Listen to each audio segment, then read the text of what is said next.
자, 그러면 우리 군은 이런 변화 속에서 어떻게 대응을 해야 될까요? 군이 나가야 될 방향을 알기 전에 먼저 4차 산업혁명이 이루어지기 위한 전제 조건에 대해서 이해할 필요가 있습니다. 4차 산업혁명은 아시는 것처럼 소위 정보화 시대가 끝나면서 나타나는 현상입니다. 즉 정보화 시대에 이루어진 어떤 산물이 4차 산업혁명을 성공시키기 위한 기반이 되는데, 거기에는 크게 세 가지를 들 수가 있습니다. 소위 정보화 시대 때 우리가 했던 인프라, 그리고 IT 기술들 당연히 필요하죠. 그리고 그것을 이루어진 정보화 체계와 서비스가 이루어졌는데, 그 결과 현재 우리는 ICBM이라고 일컫는 IT 기술의 총괄 체계하고 각종 정보 체계나 서비스를 통해서 축적된 데이터가 존재를 합니다. 즉 서비스 자체의 속성이 소위 IT 기술과 데이터를 결합해서 새로운 차원의 서비스로 시장 가치를 만들 수 있는 여건이 된 것이죠. 그럼에도 불구하고 한국이 이 같은 변화에 주요 플레이어가 되기가 어려운 구조를 가지고 있다는 외국의 보고가 있기도 합니다. 전반적인 평가는 WEF 국가 경쟁력 요소를 토대로 한 분석 결과에 의하면 25개국 중에 최하위로 보고가 된 바가 있습니다. 이것은 경제 시스템의 전환을 위한 유연성이 결여됐다는 것도 있습니다만, 이런 시스템 속에서 우리가 살아온 사고가 유연하지 못함에도 그 이유가 있다고 얘기할 수가 있겠습니다. 그러면 이런 4차 산업혁명 시기에 어떤 전략적 사고를 가져야 될 것이냐 하는 것에 우리가 관심을 갖게 됩니다.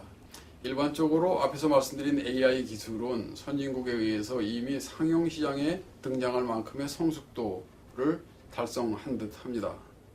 근데 지금 우리한테 문제는 그 같은 선진국들이 정보화 시대를 거치면서 가졌던 기술의 개발과 그리고 그들이 축적한 데이터의 기반을 어떻게 우리가 우위를 점유할 수 있겠느냐 하는 것입니다. 구글이 만드는 거대한 데이터의 기반을 어떤 방법으로 단기간에 넘어설 수 있도록 우리도 데이터를 만들 수 있겠느냐. 선진국에서 만들어낸 여러 가지 기술과 알고리즘의 우위를 우리가 어떤 방법으로 능가할 수 있겠느냐 하는 것이 당면 과제죠. 혹자는 이렇게 얘기할 수가 있습니다.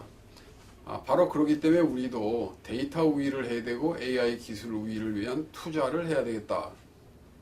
그러나 이 말 속에는 다분히 추격자의 사고가 녹아 있습니다. 이 사고대로 우리가 노력을 하면 우리가 데이터 우위나 AI 기술의 우위가 달성하기 전까지 기업은 가치를 만들지 못하는 추격자 자리에 있게 됩니다. 따라서 4차 산업혁명을 바라보면서 현 시점에서 우리가 결정할 것은 추격자 전략을 만들 것이냐, 아니면 남이 보지 못하는 기회를 선점하는 선점자의 전략을 받아들일 것이냐의 문제입니다. 추격자 전략적 측면에서는 데이터와 기술을 만든 후에 가치를 만들어내기 위해서 기술의 효과를 실증하는 시범 사업을 만들고 기술의 투자를 가속하자라고 얘기할 수 있지만, 이것은 다분히 기술을 확보하면 결과가 좋을 것이라고 생각하는 기술자의 시각입니다. 기회 선점자의 전략으로 보면 먼저 가치를 선점한 후에 기술이나 데이터를 우리 손으로 또는 전 세계에 있는 것을 동원해서 가치를 만드는 전략이 되겠습니다. 만약에 이런 전략을 우리가 택한다면 가치 개념을 실험하는 사업을 해야 되고, 가치를 선점하는 방향으로 투자의 방향이 바뀌어야 됩니다. 즉 이것은 기술 개발의 시각이 아니라 기술 동원의 시각으로 경영자가 주도해서 바뀌어야 되고, 결국 가치는 고객의 문제나 고객의 가치를 먼저 알아내는 데서 기회가 나타난다고 얘기할 수가 있겠습니다. 그러므로 우리가 지난 수십 년간 해왔던 추격자 전략은 소위 기술이 가치를 결정한다는 기술 결정주의적 시각이라고 하면, 기회 선점자의 전략은 기술 자체가 목적이 있는 것이 아니기 때문에 기술을 도구주의적 시각에서 바라보는 시각이 될 것입니다. 저는 4차 산업혁명이 우리에게 중요한 의미를 갖기 때문에 기회 선점자의 전략을 심각하게 고민할 때가 됐다고 말씀드리고 싶습니다. AI 기술을 국방 문제에 적용하기 위해서는 이렇게 얘기할 수가 있습니다.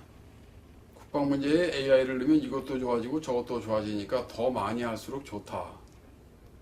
그러나 군이 갖고 있는 기회의 시간과 자금은 한정적이기 때문에 필연적으로 어디에 투자하는 것이 가장 더 결정적 기회 가치를 만드느냐에 주목하는 것이 우리 국방의 과제라고 생각할 수가 있습니다. 그런 면에서 이 AI 기술을 적용하기 위해서는 기술의 속성에 대해서 명확히 이해할 수 있는 핵심 능력이 우리 군에 먼저 만들어져야 된다고 생각하고 과거와 같이 소위 새로운 체계를 건설하는 것을 소요를 내는 것을 군의 임무로 생각하는 것이 아니라 기술을 기반으로 나타난 새로운 가치로 군사를 새로 디자인하는 사고가 필요한 시기가 됐다고 생각합니다. 따라서 이 같은 변혁의 시기에 국방부가 가져야 될 혁신적 사고는 과거 소위 첨단 기술을 확보함에 의해서 가치를 만들던 그런 사고에서 첨단 기술뿐이 아니라 개념을 파괴해서 새로운 기회와 가치를 만들어내는 소위 파괴적 혁신을 위하는 사고로 전환할 필요가 있다고 생각을 합니다. 우리가 여태까지 해왔던 주로 효율 중심의 혁신 사고는 내적 부족의 문제를 극복하고 그 효율을 증가시키면 결과가 좋을 것이라는 것이었습니다만 변혁의 시기에는 기존의 체계를 아무리 잘 다듬어도 새로운 기회는 얻어질 수가 없기 때문입니다. 이 같은 사고를 한마디로 말씀드리면 소위 존속적 혁신, 사회에서 얘기하는 혁신은 기존의 고객 만족과 유지를 위해서 기존 제품을 지속적으로 R&D를 투자해서 개선하는 것입니다. 이것은 마치 우리 군이 전술이 아니라 무기의 성능에 집중해왔던 것과 유사합니다.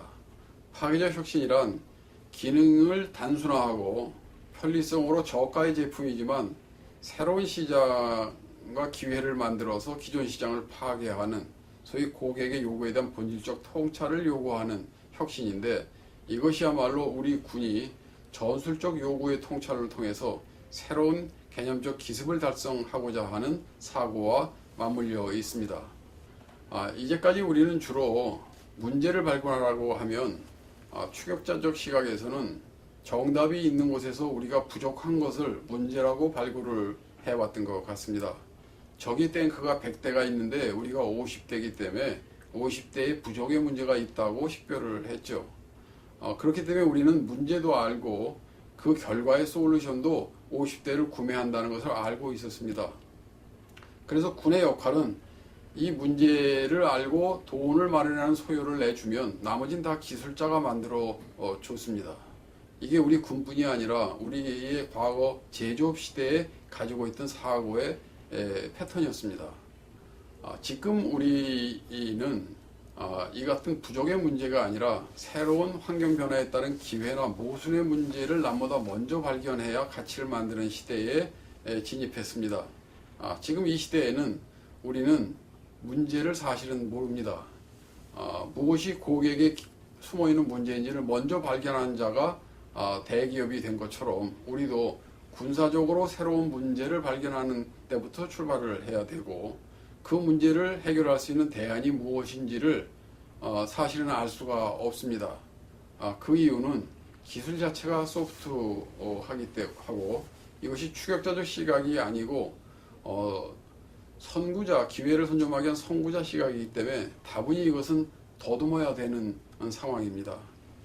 어찌 보면 더듬는 것이 인류의 전략이고 효율을 찾아서 남의 발자국을 따라가는 것이 이류의 전략이라고 얘기할 수가 있습니다. 그동안 우리는 무기와 군 전력을 만드는 체계에서 소위 무기 체계를 획득하기 위한 프로세스는 제조업 시대에 소위 뉴 프로덕트 디자인의 프로세스를 전용해서 굉장히 잘 만들어 놨습니다. 거의 그 낭비가 없을 정도로 잘 만들어 놨습니다만, 지금 시대가 요구하는 것은 그렇게 딱딱한 무기 획득 구조가 아니라 개념을 획득해야만 새로운 기회와 거기에서 위기를 극복할 수 있는 시대에 직면해 있습니다. 어찌 보면 더 크고 좋은 것을 만들어서 그것으로 적을 이기겠다 하는 사고였었다면, 그리고 거기에 중심이 기술자 중심으로 전력 건설을 했다면, 지금 우리가 필요한 것은 작은 군대로 큰 군대를 이겨야 하는 군인의 본질적인 문제라고 생각할 수가 있습니다. 현재 우리 군이 소위 무기를 획득하기 위한 R&D와 체계 획득의 대부분의 전력 건설 예산을 쓰고 있습니다만, 이제부터의 시기에는 바로 이 근원적인 문제, 소위 개념을 획득하는 곳에 이제는 돈을 쓰거나 돈을 균형 있게 써야 되는 상황이 됐습니다. 국방개혁이 지향해야 될 문제 영역을 크게 네 가지로 얘기할 수 있습니다. 하나는 소위 관리적 문제 영역으로 우리가 어떤 문제가 생기면 거기에 제대로 적응하기 위해서 준비된 군으로 만드는 일. 두 번째는 그것을 미리 예방 정비하는 뭐 이런 일들이 있습니다. 이건 언제나 정답이 있는 문제죠.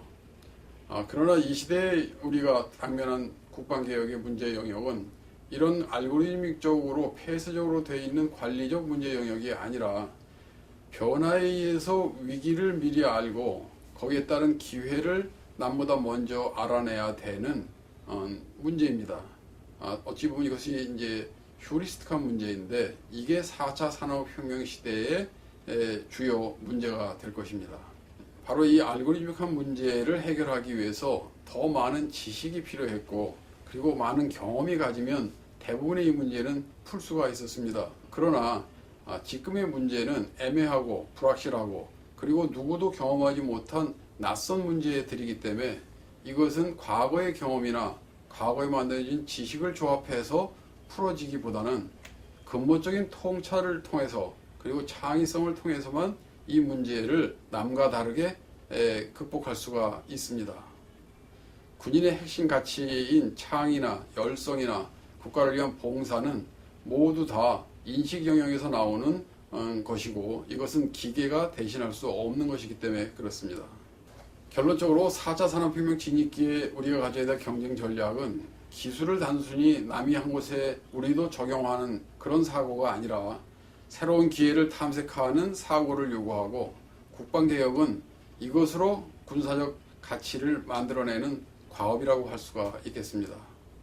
따라서 이런 변혁에 대응하기 위해서는 기존의 국방 인재상을 혁신하고 교육체계를 가다듬고, 국방개혁을 현재 있는 부족한 것을 개선하기 위한 사고가 아니라 새로 창군을 하겠다는 디자인적 사고에 집중할 필요가 있고, 국방건설을 체계 획득 차원이 아닌 개념 획득 차원으로 전환하고, 이를 위해서는 현역군이 아니라 예비역의 자원을 재교육해서 군 개혁의 외부 엔진으로 활용할 수도 있다고 생각을 합니다.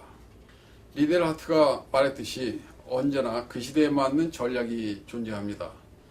우리는 4차 산업혁명 시대에 이 시대에 맞는 국방 전략을 어느 차원에서 우리가 발견하고 선택하느냐가 이 시대에 우리 모두에게 주어진 과업이라고 생각할 수가 있겠습니다.